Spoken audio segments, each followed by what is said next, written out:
सभी के हाथ उठने चाहिए। आजाद भैया हाथ उठाइए ऊपर, इधर से कोई किसी के हाथ नीचे नहीं होने चाहिए। भैया दिखा दे ऊपर। सभी लोग ताली बजाते हुए कहेंगे क्या? झोलियां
बोली भागवत महापुराण की, बोली राधा रानी सरकार की, बोलिए गुरु महाराज की जय जय श्री राधे। आनंद आ गया भाई। की नगरी में, समरापुर की नगरी में जाओ और वहीं पर तुमको तुम्हारा पति मिलेगा। इधर भगवान भोले बाबा कैलाश पर्वत पर बैठे हुए हैं, उधर माता पार्वती शिव जी की तपस्या कर रही है। तपस्या इसलिए करती है कि मुझे बड़ा ही सुंदर सा अच्छा सा मुझे पति मिल जाए। कितने दिनों की तपस्या की है, एक दो दिन नहीं 4000 वर्ष तक, जैसा कि लिखा है 4000 वर्षों तक मैया ने तपस्या की है भोले बाबा को पाने के लिए। इतनी कठिन तपस्या की है कि अच्छा पति मिल जाए, अच्छा सा घर मिल जाए और मेरा जीवन यापन हो। नारद जी ने सोचा कि चलो एक दिन चलते हैं मैया की, माता पार्वती की चल के परीक्षा ले ली जाए।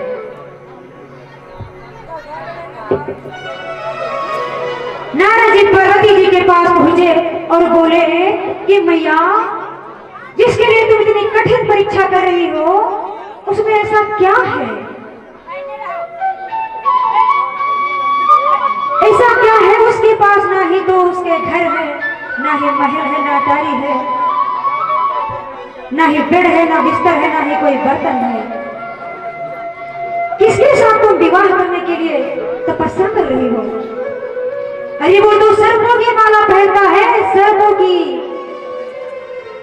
लोग सोने की चैन पहनते हैं, लेकिन जिसके लिए तुम तपस्या कर रही हो वो सर्पों की चैन पहनता है, बिच्छुओं के कुंडल पहनता है, भस्म लगा के रहता है, एक भूतों की तरह बन के रहता है। तो पार्वती मैया ने क्या कहा? शिव शंकर को दूल्हा बनाओगी,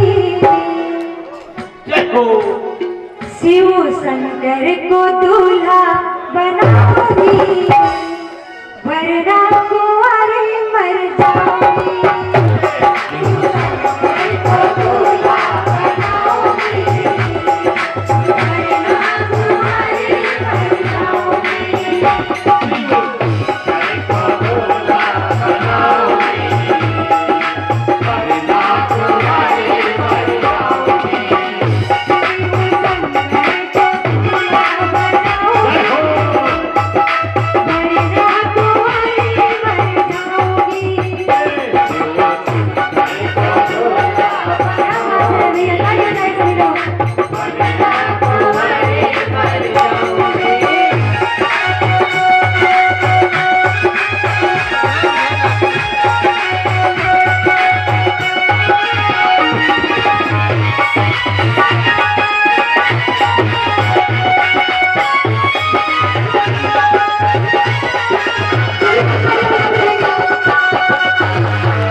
मैं जान दे दूंगी, मर जाऊंगी, लेकिन दूल्हा बनाऊंगी तो भोले को ही बनाऊंगी।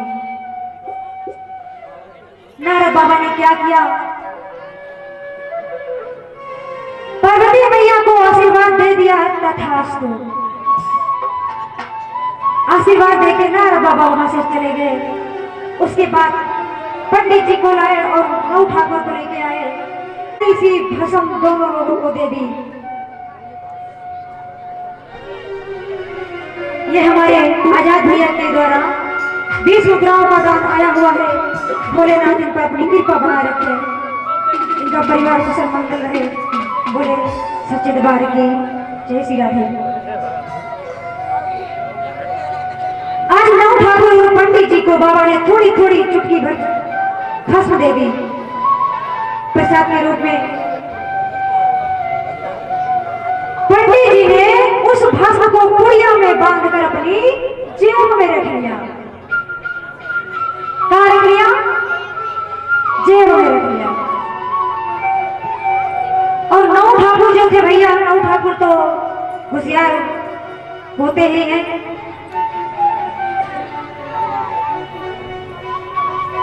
ये नीतू बिटिया की, नीतू यादव बिटिया की तरफ से इनके द्वारा 51 मुद्राओं का दान भगवान के चरणों में आया हुआ है। भगवान भोलेनाथ इन पर अपनी कृपा बना रखे, भगवान नारायण अपनी कृपा बरसाते रहे। बोले सच्चे दरबार की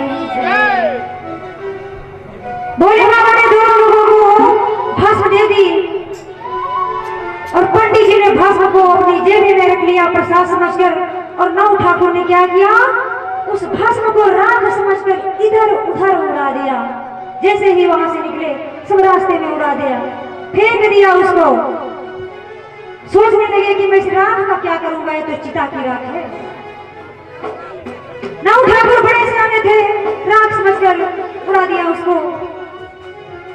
अब जैसे ही नौ ठाकुर अपने दरवाजे पर पहुंचे हैं, अब क्या होता है भैया कि जहां देखते हैं, जिधर नजर उड़ाते हैं, जिधर नजर उनकी पड़ती है, उधर क्या दिखाई देता है? सुनिए, छोटी सी लाइन है, इसके जरिए से आप लोग सुनेंगे। आखी हाय दैया दैया गजब दरिया, आखी हाय दैया दैया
अब तिलक के बाद क्या होता है? शादी, विवाह। अब विवाह का समय आया है, बाबा की बारात का समय आया है, तो सभी देवता सोच रहे हैं कि अभी हमें भोलेनाथ की बारात में जाना है, तो अपनी तैयारी तो करनी ही है। सभी देवता अपने अपने वाहनों को सजा रहे हैं, बढ़िया नहला रहे हैं, धुला रहे हैं, तेल साबुन लगा लगा के तैयारी कर रहे हैं।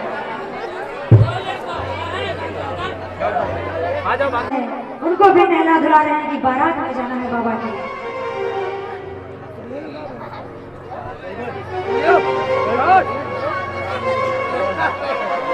सभी लोग अपनी अपनी तैयारी कर रहे हैं, किसको छोड़कर? देखो, बाबा को छोड़कर। सभी देवता बारात के लिए तैयारी बना रहे हैं, सभी देवता चल रहे हैं, अपने वाहनों को सजा रहे हैं, परंतु बाबा को कोई सजा नहीं रहा है। बाबा को कोई, भोलेनाथ को कोई नहीं सजाने आ रहा। सब लोग अपनी अपनी तैयारी में लगे हुए हैं। भोले बाबा बैठे हैं और सभी अपने अपने वस्त्र निकाल के बढ़िया अच्छे से अच्छे वस्त्र निकाल रहे हैं। सारे शिवगण इंतजार कर रहे हैं कि साथ कोई आ जाए बाबा को सजा दे, लेकिन कोई नहीं आ रहा है। न ही कोई नंदी को सजाने आ रहा है, न ही कोई बाबा को सजाने आ रहा है। समय बीतता जा रहा है, एक भी कोई नहीं आया। बाबा के शिवगणों ने कहा कि बाबा आज आपका विवाह होना है और आपके घर में कुछ है नहीं। बाबा ने कहा कि घर में कुछ तब होता जब मेरे घर होता, मेरे तो घर ही नहीं है। शिवगणों ने कहा बाबा आज मेहमान आएंगे, आपकी बारात जाएगी और आपके घर में कुछ है नहीं, आपको चिंता नहीं है।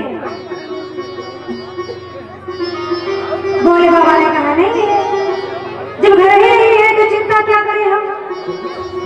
अरे चिंता करें वो लोग जिनके घर होता है, बैठने की जगह होती है, और मेरे तो घर ही नहीं है।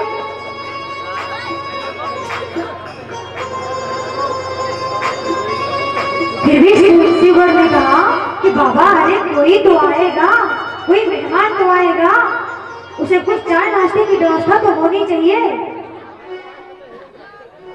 भोले बाबा कहने लगे, शिवगणों से कहा कि मेहमान होमान को मैं नहीं जानता हूँ, जैसे मैं रहता हूँ उसी प्रकार मेरे मेहमानों को भी रहना पड़ेगा।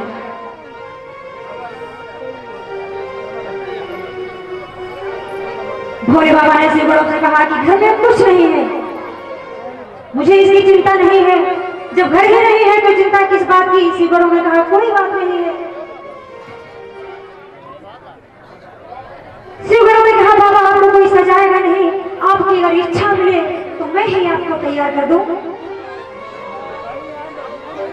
भोले बाबा अपने मन में सोचने लगे कि भक्तों का मन देखा है, शिवगणों का मन देखा है, तो बाबा ने कहा चलो ठीक है, ठीक कह दिया बाबा ने कि ठीक है चलो तुम ही तैयार कर दो। अब जब हमारे भैया हमारे आपके घर में जब बारात जाती है तो उससे पहले दूल्हे का स्नान कराया जाता है। उसको क्या बोलते हैं भाभी? अटहर, अटहर कहते हैं ना। तो अटहर में कुछ गाने वाले साथ गाए जाते हैं ना गाँव वाले। अब हमें गाने तो गाँव वाले नहीं गाते हैं। भोले बाबा को नहलाने जा रहे हैं, अटहर कराने जा रहे हैं, तो क्या गा रहे हैं सैया? कि न तेरे बारात है कहाँ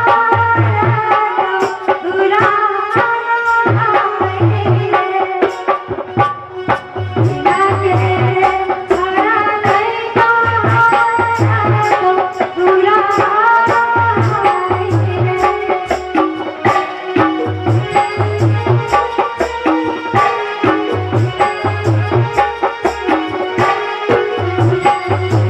भैया के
सबसे पहले प्रधान भैया का नाम लिए थे।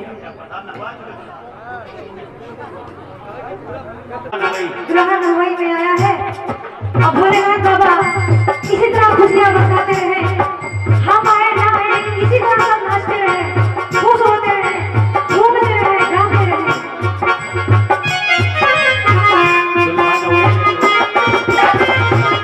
हो गया आजाद कई रुपए से हुआ है दुल्हा की बताओ। बाबा इनका कल्याण इसी तरह की पापनी बनाए रखे। भोले बाबा का स्नान तो हो गया भैया, अब दुल्हा सजाया कैसे जाता है ये हमें नहीं पता है। अब दुल्हा को वो कैसे सजाए, भोले बाबा को कैसे सजाए ये बताओ कोई। तो एक जो सिंगर थे उन्होंने कहा कि मुझे पता है, मैंने दूल्हा देखा है।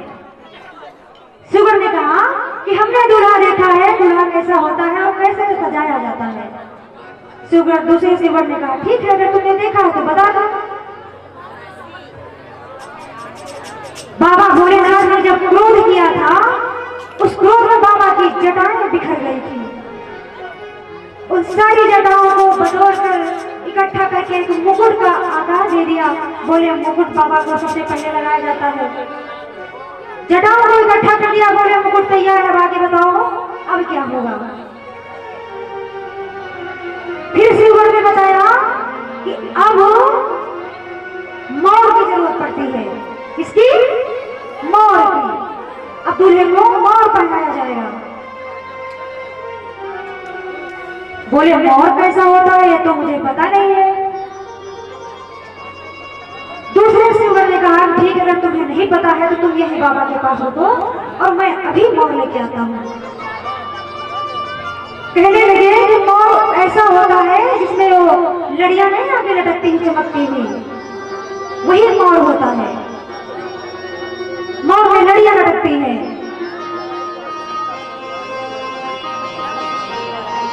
दूसरे शिवगढ़ ने तुरंत जाकर के 25-30 छोटे छोटे पतले पतले एक हाथ के लंबे सर्पों को उठा लाया।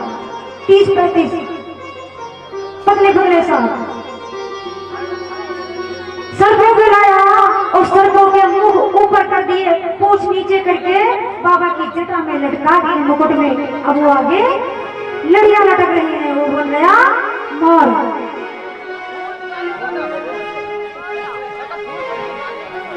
अब बाबा के कानों में कुंडल पहनाने हैं। बोले कुंडल कैसे होते हैं? कहने लगे कि कुंडल बिच्छू के होते हैं। बाबा के जो कानों में पहनाए जाएंगे कुंडल बिच्छू के होंगे। शिवगढ़ तुरंत जाके बिच्छू ले आया 2 ठोर, एक इस कान में पहना दिया, दूसरा इस कान में पहना दिया। बिच्छू के कुंडल बाबा कान में पहनाए गए। ऐसा नहीं कि वो इसमें पीला हो इसमें काला हो, दोनों एक रंग के एक साइज के बराबर के कुंडल पहनाए गए बिच्छू के। बोले कुंडल हो गए, आगे बताओ। फिर शिवगढ़ ने कहा कि अब बाबा के हाथों में कंकन पहनाना है। कंकन की जगह पे सर्प ले आए और सर्प को हाथ में लपेट दिया। कंकन हो गया। बोले अब बताओ। कहने लगे अभी गले में जो माला पहनाई जाती है दूल्हे को, वो माला बाकी है। भैया तुरंत जाकर के शमशान घाट में पहुंच गया और जैसे ही देखा जाके बड़ी बड़ी मुंड जो पड़े हुए थे कंकाल के, कई सारे मुंड उठा लाया जाके और एक बड़े सर्प में पिरो के बाबा के गले में पहना दिया। बोले माला हो गई, अब बताओ। माला भी मैंने पहना दिया, अब क्या बाकी है? दूसरे शिवगढ़ ने कहा कि अभी सारा श्रृंगार तो तुमने कर दिया, बाबा को वस्त्र नहीं पहनाया है। दूल्हे को शेरवानी नहीं पहनाया जाता है। अब भोले बाबा का शेरवानी कौन सा है? बाघंबर। बाघंबर लेके आ गए तुरंत और बाबा को बाघंबर में, अब बाघंबर पहनाने के लिए कुछ नहीं जरूरत होती है बांधने के लिए, तो अब उसमें जो नारा पड़ता है वो तो था नहीं। एक बड़ा सा सांप लिया है भैया, बहुत बड़ा सा सांप। अंदर डाल दिया और बोल दिए बाबा के कमर में लपेट दिया, बाघंबर पहना दिया और सर्प से कह दिया कि देखो सबसे बड़ी जिम्मेदारी तुम्हारी है, बाबा की इलाज तुम्हीं के हाथ, तुम्हारे हाथों में है, सबसे बड़ी जिम्मेदारी तुम्हारी है, बाबा की इलाज तुम्हारे हाथों में ही है, इज्जत को तुम ही बचाओगे बाबा की। बाघंबर पहना दिया गया। तब तक सखियां आ गई कुछ वहां से,